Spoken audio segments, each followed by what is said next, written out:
I greet all of you in the name of the Almighty God. When a man appoints his son, the head of the country's military, appoints his brother in charge of wealth distribution, appoints his son-in-law in charge of the country's export, and above all appoints his wife, his sick wife, Minister for Education, you do not need a PhD holder in history to tell you that you have been turned into slaves. That's what happens. You are no longer citizens. You no longer have a relationship with citizens and their leaders. You are slaves. That's how his family looks at all of us. Slaves can be tortured for the pleasure of their masters. Their screams and agony and pain becomes music and entertainment to the masters. That's what videos and images of Dr. Kizza Besigye collapsing in the courts of law, fighting for his legal right constitution for representation means to me. This Besigye provided medical care to Mr. Museveni when he was executing the liberation war in the rural jungles 1981-1986.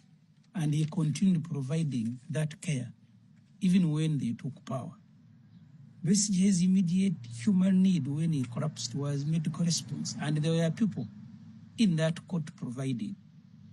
My party, the People's Front for Freedom, is blessed to have two of its deputy presidents as medical doctors, Dr. Nicholas Kamara, Dr. Ulme Baiga. But there was also a third doctor, Dr. Olive Kousinyi, Dr. Kizza Besigye's sister. All the three wanted to respond, but they were stopped.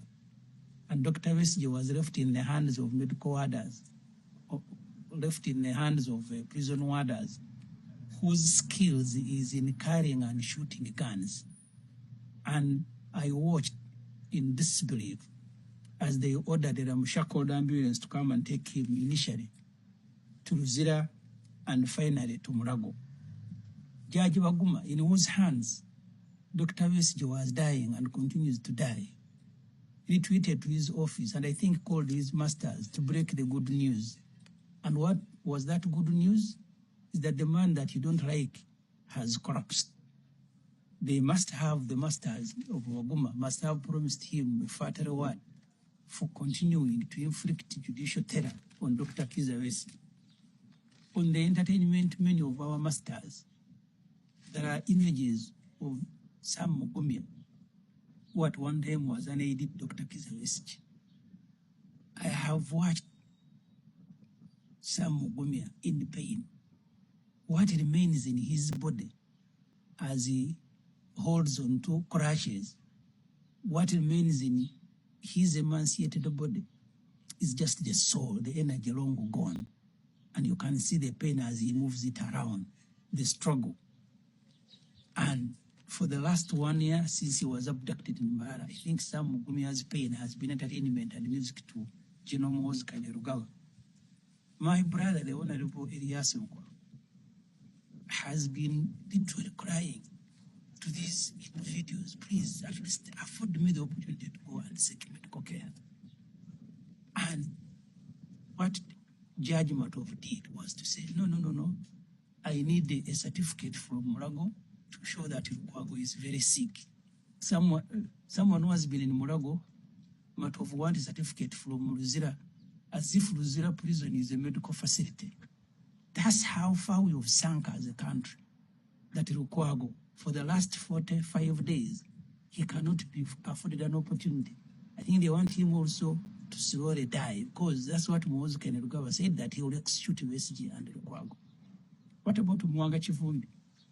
I met Mwanga Chivumbi, 1995, both of us students in Micho Hall at Makerere, seeking knowledge to better our lives and the lives of people in our country. He has been messed up, abducted. For 19 days, nobody knows where he is.